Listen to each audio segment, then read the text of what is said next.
सावधान।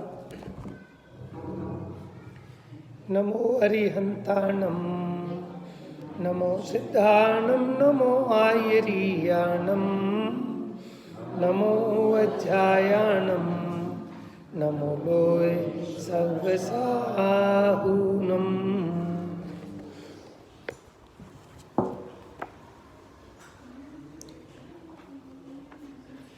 तो यहाँ हम देख रहे हैं परमानंद स्तोत्र। परम आनंद ऐसा आत्मा का स्वरूप है और उस आनंद के लिए आत्मा को किसी भी पर की आवश्यकता नहीं है। लेकिन अगर द्रव्य दृष्टि से देखें तो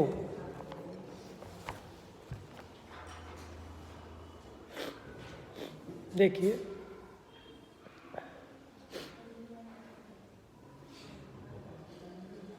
छंद नंबर 20 देखिए फिर से एक बार। परमालाद संपन्नम राग द्वेष विवर्जितम अरहंतम यो जानाति स पंडित। जो ऐसा जानता है वो पंडित है।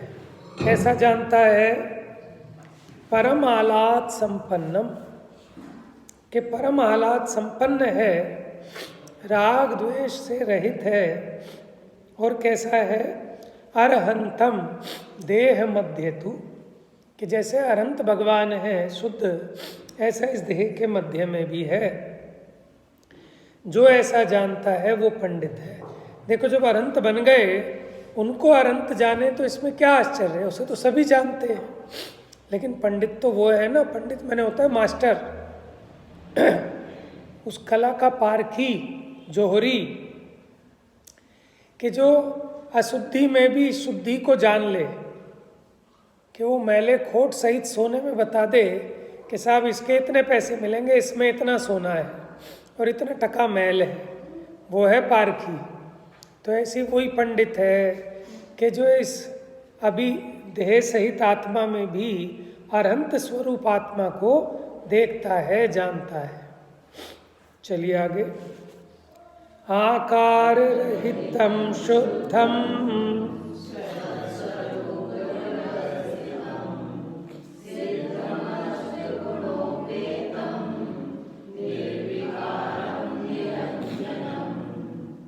आकार रहित शुद्ध स्वरूप से जो व्यवस्थित है, सिद्धम अष्ट गुणोपेतम निर्विकारम निरंजनम। जैसे सिद्धों के 8 गुण हैं, ऐसा जो निर्विकार निरंजन है,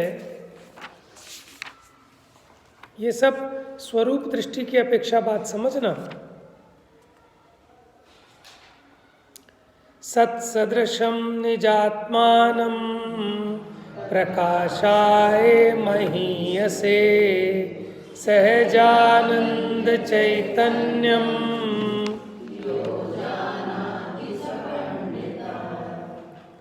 तत्सदृशम। सत सदृशम तो उन्हीं सत परमेष्ठि के समान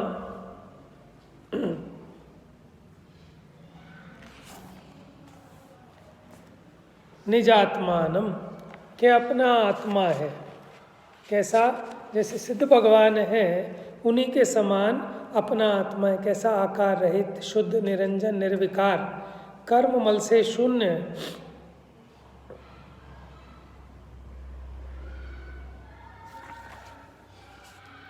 सहजानंद चैतन्यम यो जानाति स पंडित। जो ऐसा जानता है वही पंडित है।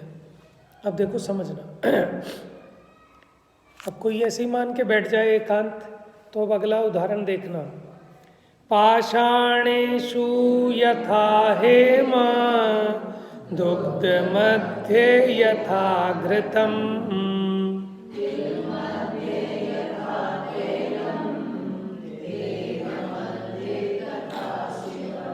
देखो, पाषाण में सोना है कि नहीं? जो स्वर्ण पाषाण होता है उसमें सोना है, लेकिन आपको दिखाएं तो आप कहोगे तो पत्थर है, सोना कहाँ है। लेकिन जोहरी को दिखाओ तो वो कहेगा हाँ भैया इसके इतनी कीमत। तो पाषाण में जैसे हेम है, कैसा है? छिपा हुआ है, पारखी को दिखाई देता है। हाँ, और उसकी प्राप्ति कैसे होती है? प्राप्ति कैसे होती? आगे ले आओ भैया, यहाँ रख लो, आगे रख लो, यहाँ आगे लगाना है।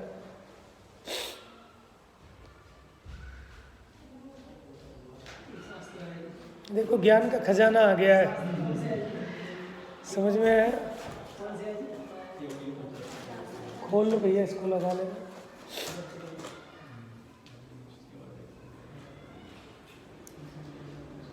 है ना?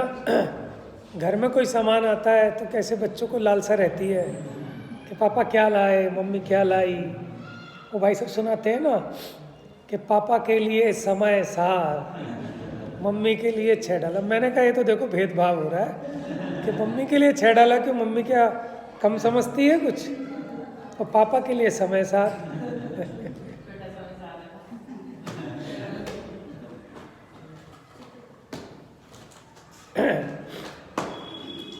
हाँ, तो देखो पाषाण में हेम है, लेकिन कैसे है? शक्ति अपेक्षा है, प्रोसेस से प्राप्त होगा।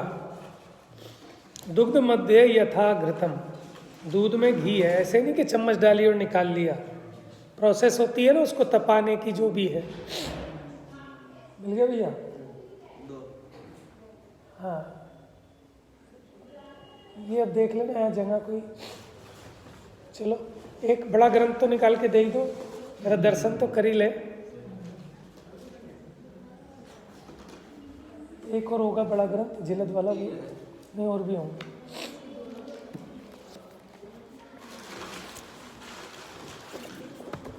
अच्छा, ऐसा है आपकी बात? बस ठीक है भैया, बिना जिलद के।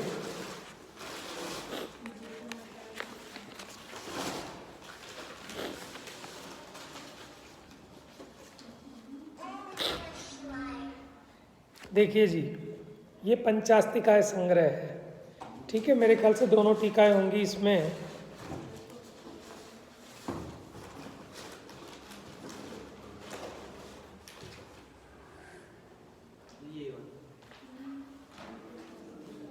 अच्छा, पुरुषार्थ सिद्धि उपाय तो आप पढ़ चुके हैं कह रहे हैं, तो बाद में लगाएंगे पुरुषार्थ सिद्धि उपाय, पहले पंचास्तिकाय संग्रह लगाएंगे।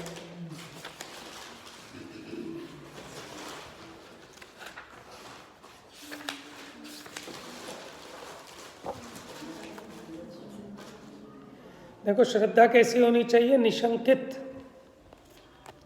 निशंकित श्रद्धा कब होगी? कि जब आप इस तत्व का गहराई से पठन पाठन करेंगे, घोलन करेंगे। कोई आपको डिगा नहीं सकता, फिर साक्षात कोई तीर्थंकर का रूप धारण करके आए और फिर आपको कहे नहीं जीव का ऐसा स्वरूप है, तो भी आप नहीं मानने वाले। अमृत चंद्राचार्य की है। फिर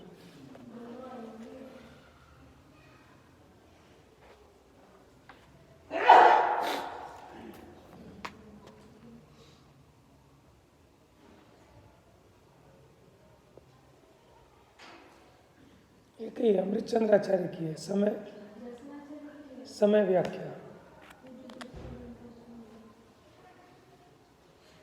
अमृत चंद्राचार्य की है समय व्याख्या। है द्रव्य संग्रह? नहीं, हाँ सर, छपा है ऐसा? हाँ छपा है ना, वो उत्तम चंद जी के यहाँ से छपा है। चलो मंगा लेंगे वो भी।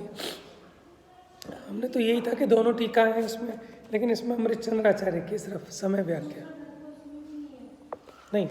ये है 3 लोग, ये संजीव गोदा जी का छपाया ग्रंथ है, उन्होंने इसकी संकलन और रचना की है।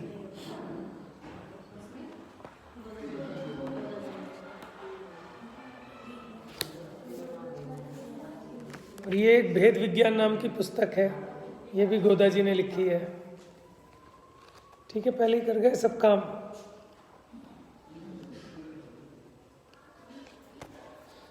और ये पुरुषार्थ सिद्धि उपाय है।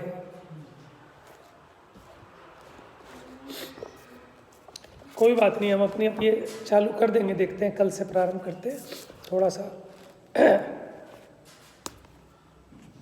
दुग्ध मध्य यथा घृतम, दूध में घी है कि नहीं है, तो निकाल के खा लोगे। निकालने की विधि है। कोई ये सोचे दूध में घी है, ऐसे ही देह में परमात्मा है। तो परमात्मा कैसे है? जैसे दूध में घी है, उसके कण कण में है, लेकिन आपको पुरुषार्थ करके प्राप्त होगा, प्रकट करना पड़ेगा, व्यक्त करना पड़ेगा, निकलेगा उसमें से ही। और तिल मध्य यथा तेलम, तिलों में तेल है ना, लेकिन निकालना पड़ता है। और देह मध्य यथा शिव, इसी प्रकार देह में शिव यानी परमात्मा है। तो कैसे? जैसे दूध में घी है। बात समझ में आ गई?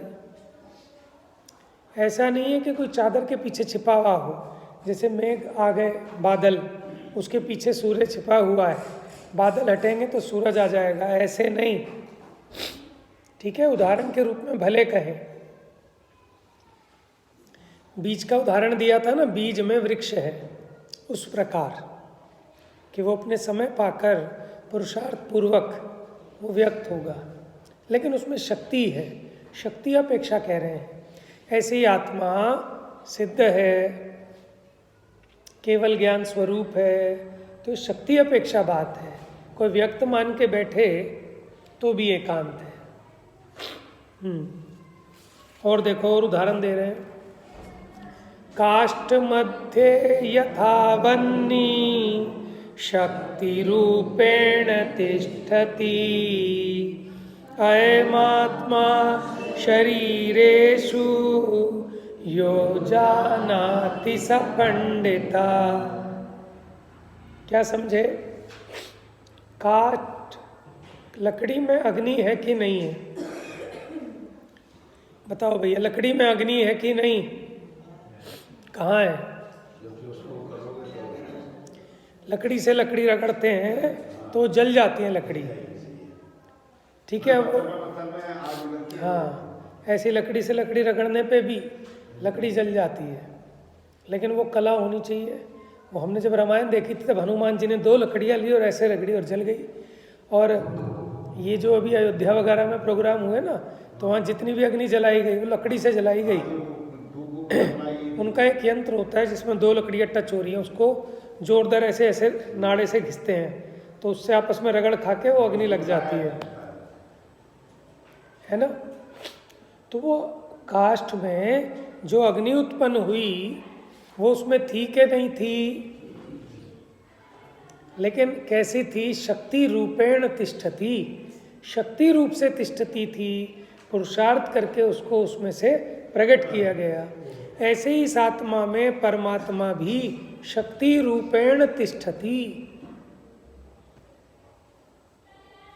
अयमात्मा शरीरेषु यो जानाति सा पंडिता। उसी प्रकार ये आत्मा भी शरीर में उसी प्रकार है।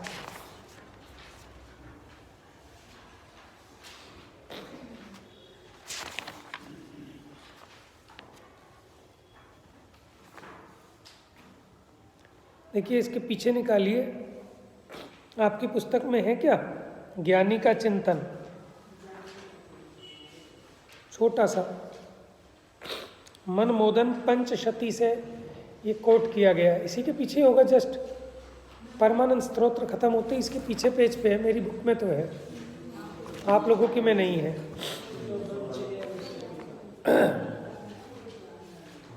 चलो कोई बात नहीं, सुन लो, छोटा सा है। हरो जाऊ धन ओ बिछोड़ जाऊ प्रिय जन, नसी जाऊ तन क्यों न मेरे का हरज है। समय सर जी में ऐसी एक गाथा है, छेदाए या भेदाए या, ठीक है, अथवा नष्ट बनो भले, तो भी पर द्रव्य मेरा कुछ है ही नहीं। चाहे वो छिद जाए, भिद जाए, नष्ट हो जाए, बने बिगड़े, मेरे को कोई परेशानी हैरानी, क्योंकि वो मेरा है ही नहीं। एक डाकू ने एक सेठ जी को कहा कि भैया 1 करोड़ रुपया दे, नहीं तो तेरे बेटे को मार देंगे। तो उन्होंने कहा भैया पहले एक बार मेरे बेटे से बात तो करा दे। उन्होंने बात कराई, सेठ जी पहचान गए तो मेरा बेटा है ही नहीं। अब सेठ जी कहते भैया तुम्हें छेदना हो, भेदना हो, मारना हो, जिलाना हो, जो करना हो करो, मेरे कोई हरज। क्यों भैया? क्योंकि पहचान लिया कि मेरा वो है ही नहीं। ऐसे ही ज्ञानी ने जब ये जान लिया ये देह, ये संयोग, ये कुछ भी मेरे है ही नहीं, तो वो कहता है हरो जाऊ धन, ये धन चाहे कोई छीन ले, बिछुड़ जाऊ प्रियजन, ये स्त्री पुत्र आदि भी बिछुड़ जाएं, नस जाऊ तन, ये तन भी नष्ट हो जाए, क्यों ना मेरे का हरज है, तो मेरे क्या नुकसान आ गया, मेरा क्या घट गया, मेरा क्या बिगड़ गया। ये तो कर्म उदय सारू मिलत और बिछुरत, ये तो कर्म के उदय के साथ मिलते और बिछड़ते हैं। अनादि की रीत कछु नई न मरज है, ये कोई नई बात थोड़ी ही है, ये तो अनादि की रीत है। कर्म के उदय के साथ मिल जाते हैं और कर्म के उदय के हिसाब से बिछुड़ जाते हैं, तो इसमें क्या रोना और क्या खुशी मनाना। जिनके हिये में मोह करे ते हर्ष शोक, जिनके हृदय में मोह है वे भले ही करें हर्ष और विषाद। बिना मोह कौन काकी राखत गरज है, लेकिन जिनके मोह नहीं है वो कौन किसकी गरज करे, कि किसके क्या हुआ क्या नहीं हुआ। जहाँ मोह नहीं है तो हमें उसकी क्या चिंता। मैं तो दृग ज्ञानमयी ध्रुव परदेशवंत, मेरे हानि विरधिना मोह की लरज है, कि मेरे मोह की रंच मात्र भी जब लगार है ही नहीं, तो मैं तो दर्शन ज्ञानमयी ध्रुव प्रदेशवान हूँ, मेरे ना तो कोई हानि है ना वृद्धि है। वो तो मोह के साथ साथ चलती है। अगर मोह है तो ये जीव दुखी होता है, तो इसलिए हमने तो मोह छोड़ दिया तो दुख मिट गया। सारा दुख मोह का था। आइए आगे।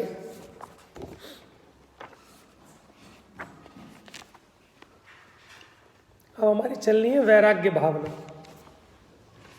बहुत बढ़िया भावना है।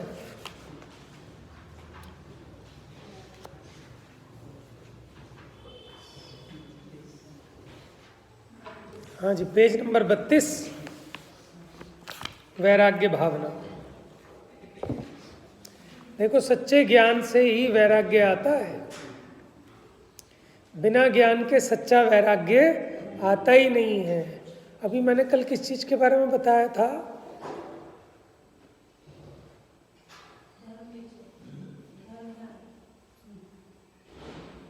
देखो, मैंने एक उदाहरण आपको नहीं दिया था, कहीं और दिया था।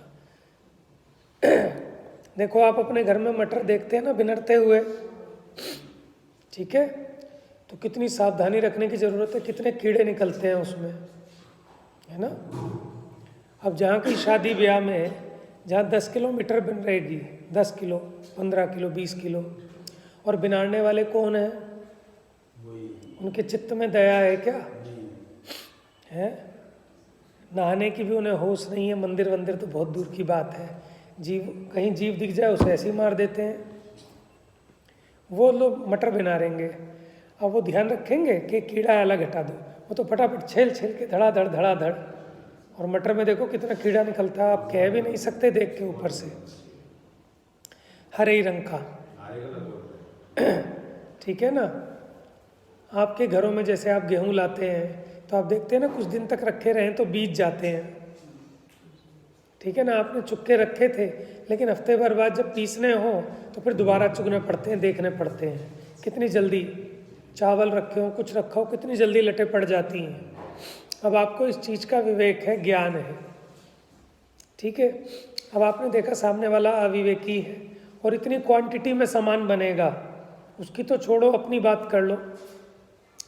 हमें भी अगर आधा किलो मटर बिनारनी हो तो हम देख के बिनार सकते हैं कि चलो आधा घंटा लगेगा, लेकिन आपको दे दी जाए 10 किलो बिनारो और आज ही नहीं रोज बिनारनी है, तो फिर क्या होगा? कैसे बिन रहेंगी, कैसे देखोगे, क्या करोगे? बात समझ में आ रही है? अब अगर आपको इस बात का ज्ञान है और आप बाहर गए और आपके सामने मटर की सब्जी आई, अगर आपको विवेक है तो आपको वैराग्य रहेगा। अगर आपको ज्ञान है ना तो आपको वैराग्य रहेगा कि भैया मटर नहीं खाऊंगा। मखाने आप कभी घर में साफ करके देखना, मखाने आप कितने भी साफ करना, ठीक है, मेरे को तो ये निकाल के दिखाती है, कोई मैं नहीं निकालता, कोई समझे कि मैं ही निकालता हूँ, ठीक है। अब उसने दिखाया, इसने कहा देखो आपको दिख रहा है कहीं इसमें जीव? मैंने कहा मुझे तो नहीं दिख रहा।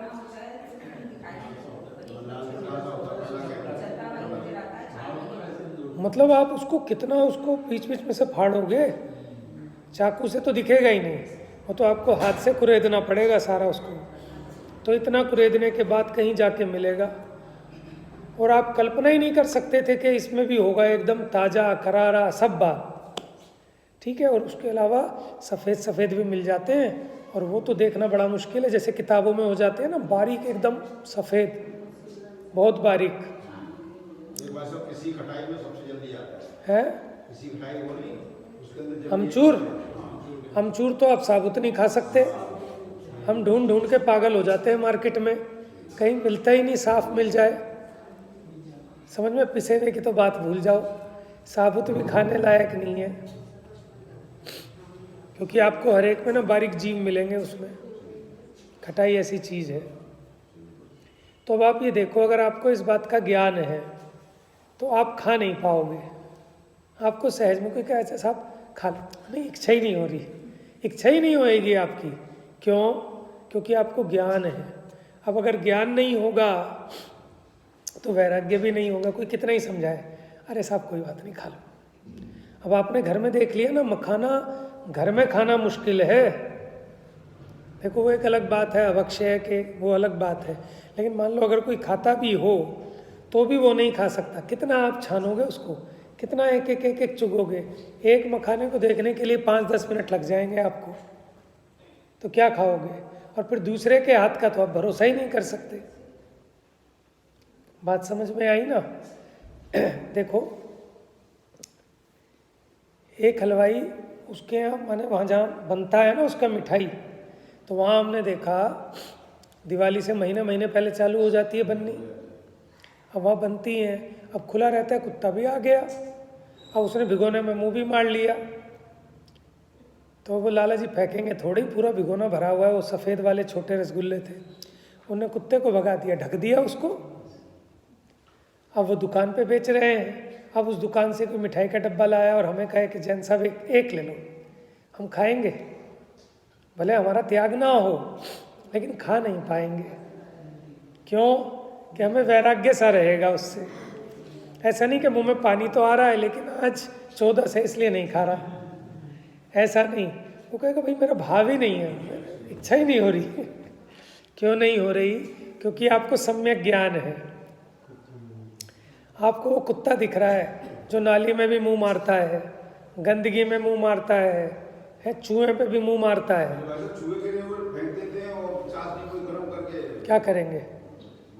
इसीलिए तो रतनकरण शाफकाचार्य जी में लिखा कि 100 कसाई 1 हलवाई बराबर है। समझ में है? इसलिए जैनी को इन काम से बचना चाहिए। तो मेरे कहने का मतलब ये है कि जब आपको सच्चा ज्ञान होगा तभी सच्ची उदासीनता होगी, सच्चा वैराग्य होगा। नहीं तो कोई कितना भी कह ले। अभी हमने कल आलू की बात छेड़ी थी ना, लास्ट में यहीं छेड़ी थी ना। तो आप देखो सारी एक हिंसा एक तरफ जन्मों जन्मों की, पृथ्वी कायिक की, जल कायिक की, वायु कायिक की, और एक अकेले वनस्पति कायिक में जो सप्रतिष्ठित हैं, और उसका सिर्फ एक सुई की नोक पे जितना आलू का कण आएगा, उसके भक्षण करने में इतने अनंत जीव मरेंगे जितने आप अपने भूतकाल जितना हो गया और भविष्य काल जितना आपका होगा, उसमें आप पृथ्वी, जल, अग्नि, वायु की कितनी हिंसा करो तो भी आपके अनंत जीव नहीं मरेंगे। बात समझ में आई? लेकिन एक सुई की नोक पे रखे बराबर जो जमी कंद है उसमें इतने अनंत जीव मर जाएंगे। अब जिसने करणान योग से इस बात का ज्ञान किया हो, अब उस पर खाए जाएंगे आलू। अब उसको सच्चा वैराग्य होगा। ये नहीं होगा कि मुंह में पानी तो आ रहा है लेकिन मैंने छोड़ रखा है। ये कोई सच्चा वैराग्य थोड़ा ही है। ठीक है, जो नहीं करता उसको कहते भाई तू इतना कर, इतना भी बहुत है, और वो भी निष्फल नहीं है, उसको उसका भी पुण्य बनता है उसका। लेकिन सच्ची उदासीनता तो सम्यक ज्ञान पूर्वक है ना। जिसको ये सही समझ में आ गया तो वो कैसे खा लेगा, है ना। जिसको हिंसा के फल में नरक दिख रहा है वो कैसे हिंसा करेगा, उसे डर लगेगा ना। अभी उसे पता है कि मैं अगर एक गलती करूंगा तो पीछे से एक हैंटर पड़ेगा, तो गलती करेगा वो। लेकिन जिसे नहीं दिख रहा हो तो वो करता ही रहेगा। तो जिसने करणान योग पढ़ा, कर्म शास्त्र पढ़ा, अपने परिणाम पढ़े, तो उसको सच्चा वैराग्य उसी को हो सकता है ना। हमें लगता है कि मुनिराज बन गए सारे भोग छोड़कर, तो उन्हें सच्चा ज्ञान हुआ कि ये तो छर्दी है। छर्दी क्या कहते हैं? उल्टी को कहते हैं। मैंने खाए हुए का वमन कर दिया, उसको कहते हैं छर्दी। और फिर उसे कोई खाएगा क्या? कि जगत में कोई भोग ऐसा नहीं है जो हमने भोग भोग कर नहीं छोड़ा। अब इसमें क्या आकर्षण? तो ऐसा जिनको सम्यक ज्ञान है उनको ये विषय भोग आकर्षित, सकल विश्व के रम्य भोग भी नहीं आकर्षित कर सकते, मोह नहीं उपजा सकते। तो इसलिए सच्चे ज्ञान के बिना सच्चा वैराग्य होता ही नहीं है। इसलिए अपने को सच्चा ज्ञान करने का उपाय करना चाहिए, और उसका माध्यम शास्त्र स्वाध्याय है। शास्त्र के द्वारा ही तो आप जानोगे वस्तु के स्वरूप को, शरीर के स्वरूप को, है ना। माने केवल ज्ञान में भगवान ने जो जाना, अगर आपको वो जानना है तो वो शास्त्र के माध्यम से जान सकते हैं आप, और कोई उपाय तो है नहीं। तो इसलिए दृग मोह क्षय हो, इसलिए स्वाध्याय करना चाहिए। देखो, शास्त्र पढ़ना ये अवलंबन है, लेकिन शास्त्र पढ़ के अपने को पढ़ना, अपने परिणामों को पढ़ना, ये स्वाध्याय है। स्व का अध्ययन होना चाहिए ना, लेकिन वो दिखता है क्योंकि शास्त्र दर्पण तुल्य हैं अपने परिणाम दिखाने के लिए, वस्तु का स्वरूप दिखाने के लिए। लेकिन अभी हमारी कमजोरी है कि आप अपने मुख को नहीं देख सकते बिना दर्पण के। तो दर्पण हमारा मुख दिखलाने में साधन है। उसी प्रकार जिनवाणी ये 9 तत्वों के प्रकाशन में, पंचास्तिकाय का स्वरूप बताने में, संसार शरीर भोगों का सम्यक ज्ञान कराने में दर्पण तुल्य है। तो इसलिए जिनवाणी को देखना।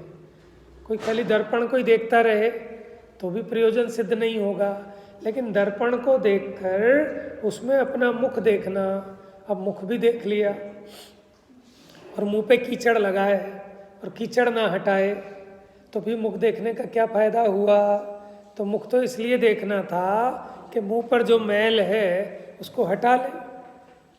तो शास्त्र देखा, शास्त्र देखकर स्वरूप देखा, और स्वरूप में कि स्वरूप ऐसा है लेकिन वर्तमान में मलिनता है, तो उस मलिनता को हटाएगा भी तो, और उस मलिनता को ना मेटे तो फिर शास्त्र देखने का भी क्या लाभ?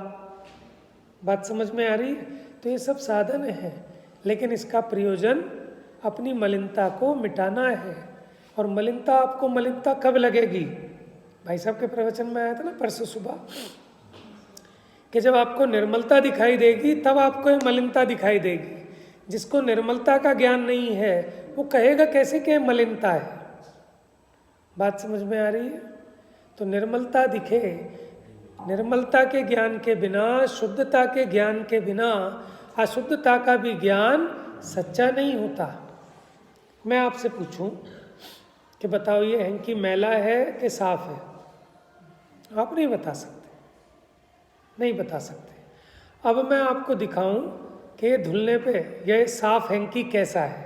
अब मैं साफ हैंकी आपको दिखाऊं तब आप कहोगे कि मैला है। तो ये मैला कब दिखेगा कि जब आपको धोला दिखे।